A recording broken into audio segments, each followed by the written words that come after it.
welcome to Small Business Snippets, the podcast from smallbusiness.co.uk. I am your host, Anna Jordan. Today we have Sally Gunnell, entrepreneur, motivational speaker, and former professional athlete. Born in Essex, Sally actually started out as a pentathlete and long jumper at her local ladies' athletics club.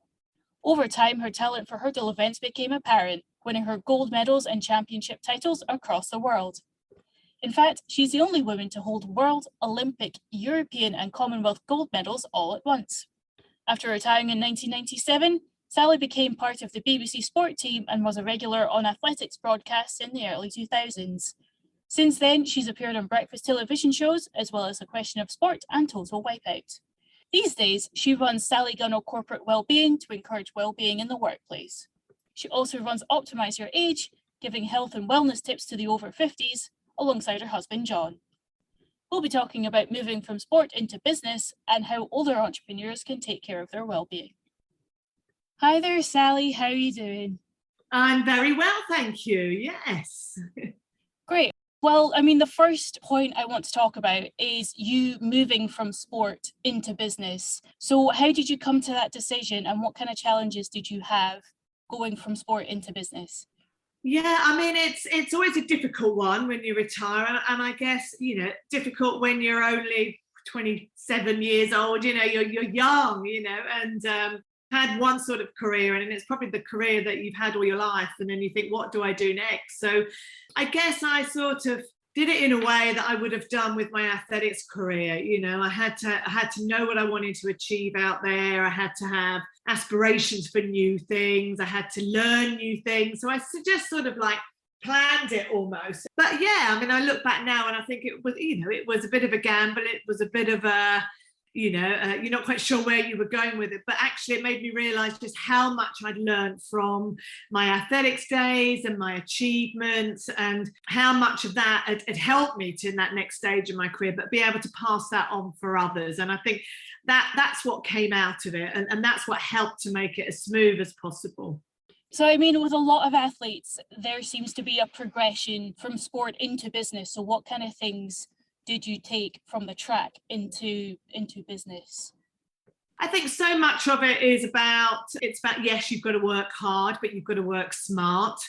A lot of it is about, all the sort of things that seem so insignificant almost for businesses or whatever, but it's about being the best version of yourself. So, what you eat, your sleep, all those, how you exercise, it's all about your own performance, and whether that's performance in the workplace or performance with yourself at home, and how that can give you the confidence, give you the ability, and all those sorts of things. So they were sort of like the real area, and I guess a lot of it was about self-belief as well, and that was probably the real sort of turning point for me, because I probably wasn't the most confident of people when it came to athletics and performing at that high level, but I overcame that. And I think some of the lessons that I learned and who I chatted to and how I worked that into myself, which made the difference becoming a high performance, and to be able to give people the confidence to be able to go out and achieve what they can all achieve.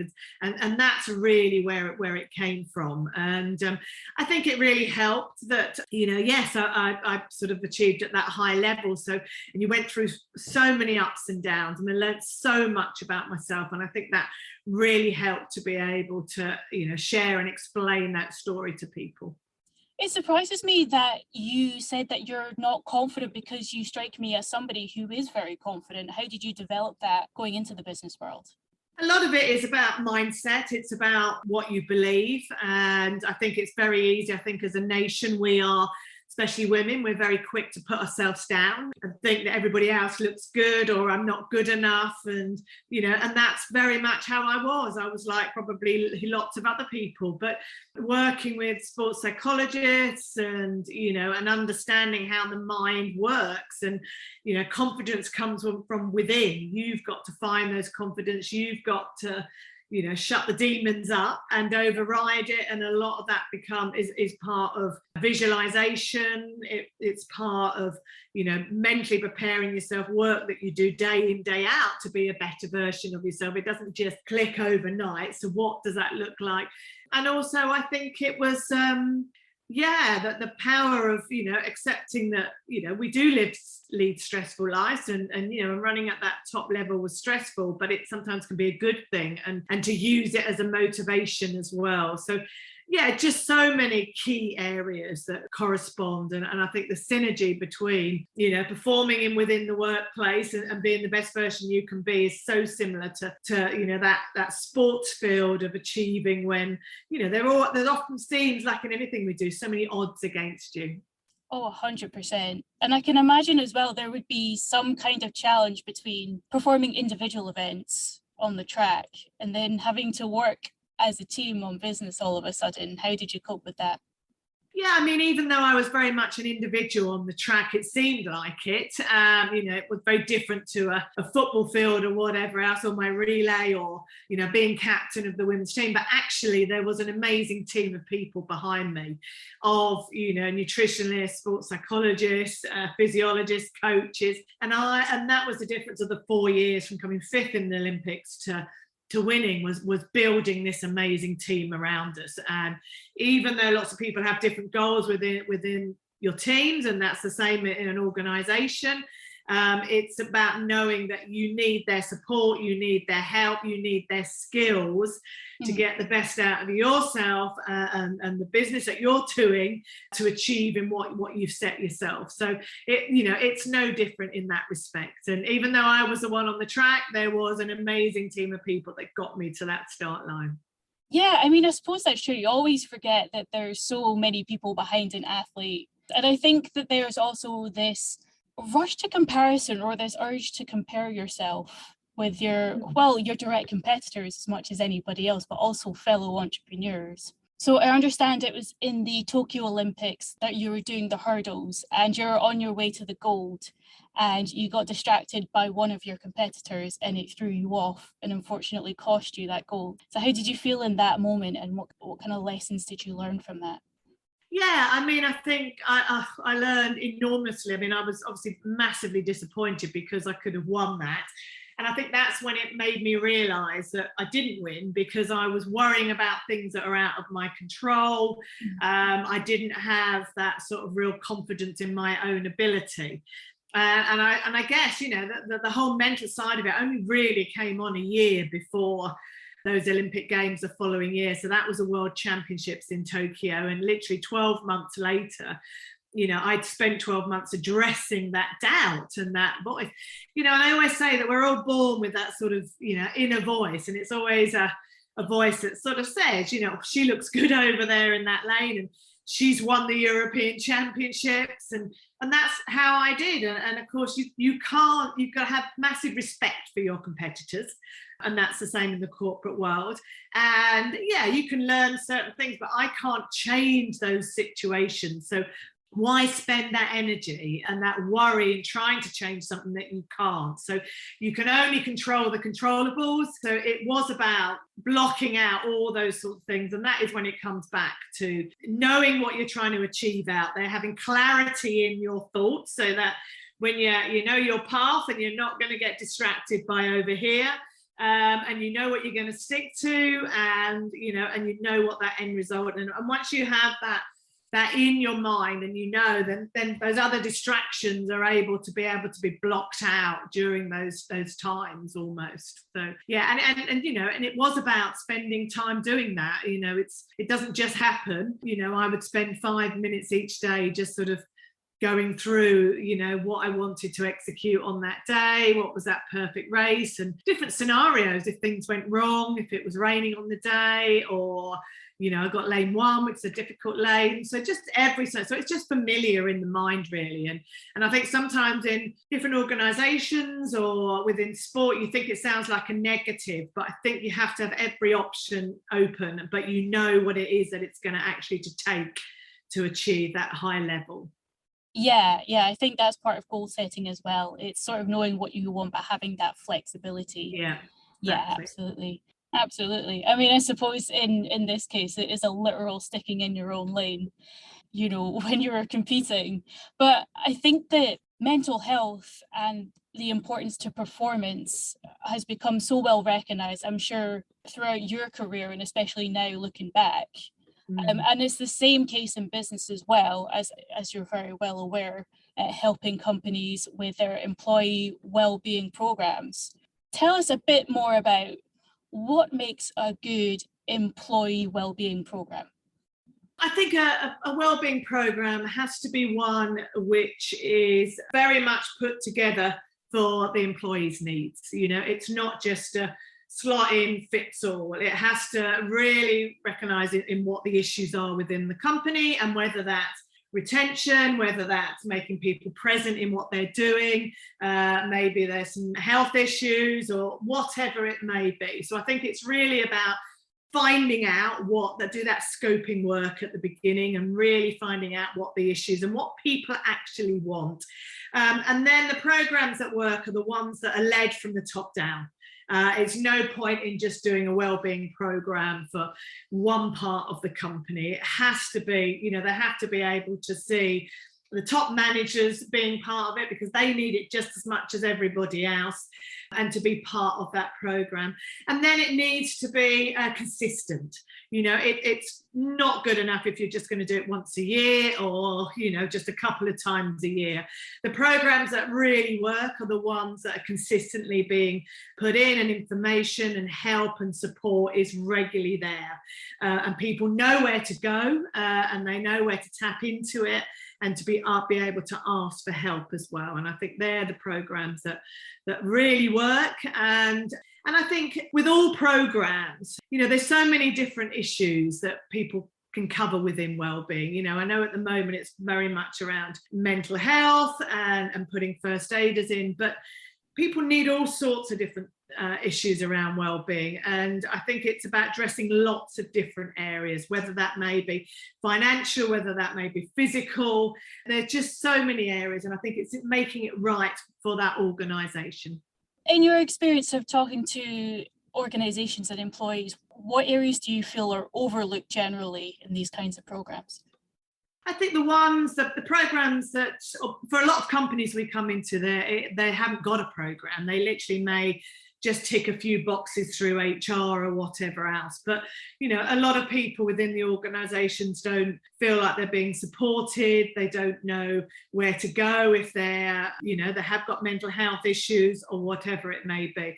And I think with what's happened in the last, 2 years with the pandemic, people working from home are all talking about, the mental health issues, the confidence. And I think, a lot of organisations, people working from home, it's finding ways of being able to reach out to people. So it is about building resilience, but when you build resilience, you want to make sure that you've got the pieces in place to be able to help people build that resilience for whether that's work or whether then they're in their own life as well. And for a lot of organizations, it's sometimes building that resilience piece is hard if there isn't a water station nearby, or there's not a park to be able to get out to, or they don't feel as though they can just take a lunch break.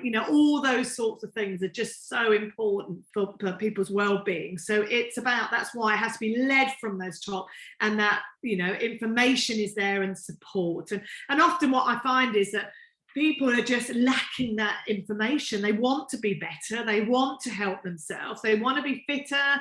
They want to know what it is, but they've never had that sort of knowledge. And it's about giving people the knowledge and the support and how they get that support from those organisations.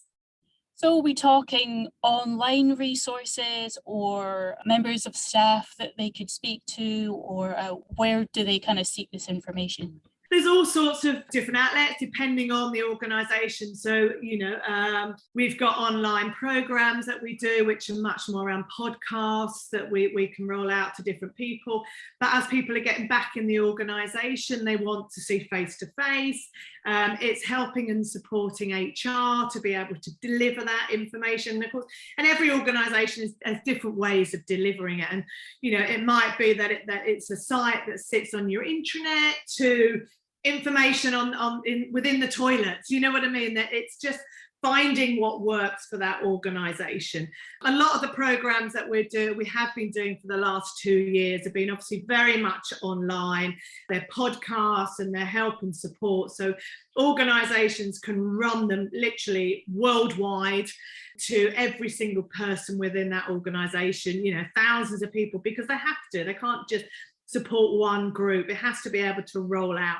So that's really helped us as an organisation to be able to reach as many people as possible. And I guess, be doing that online and putting those programs in support. They have workbooks that they work to, and each month we have a different subject depending on what that organisation may be, and that might be around nutrition, sleep, finance, physical side of things, and that is designed around what that organisation needs.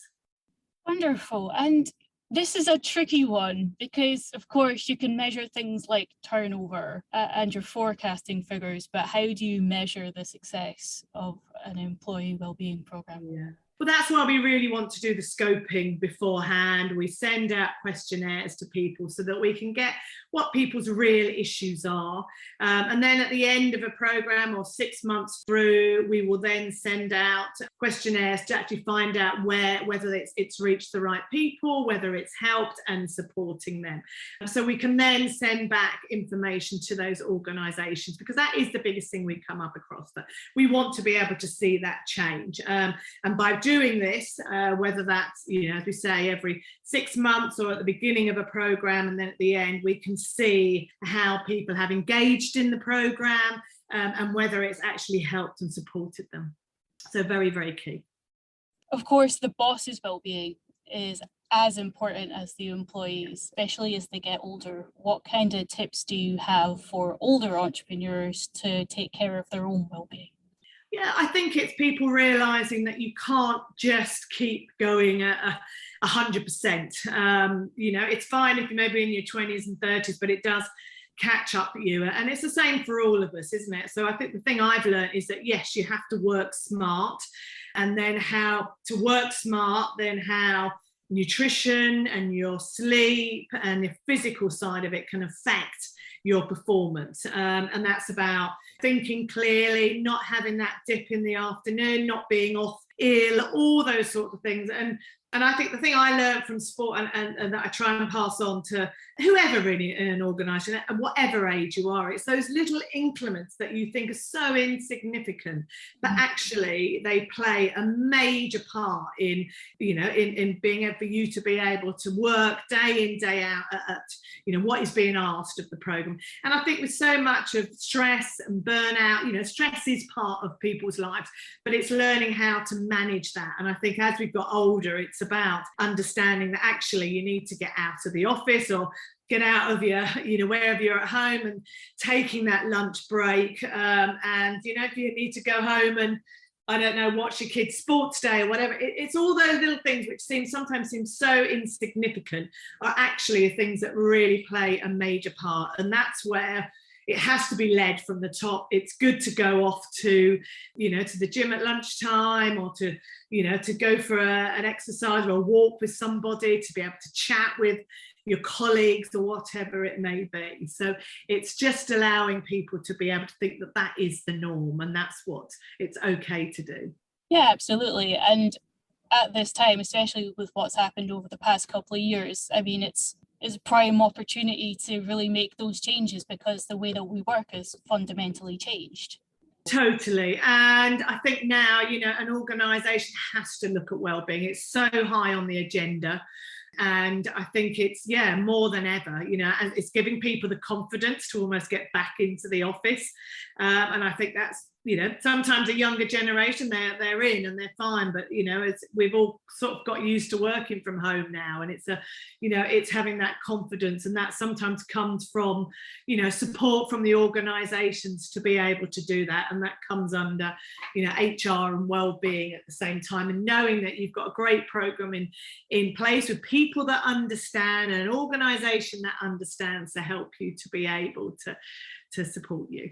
Fantastic. Well, that seems like a great place to wrap up. So thank you very much for coming on the podcast, Sally. Lovely. Thank you very much. You can find out more about Sally at sallygunnell.com. You can also visit smallbusiness.co.uk for more about workplace wellbeing. Remember to like us on Facebook at Small Business Experts, on Twitter at Small Business UK, all lowercase, and subscribe to our YouTube channel, linked in the description. Until next time, thank you for listening.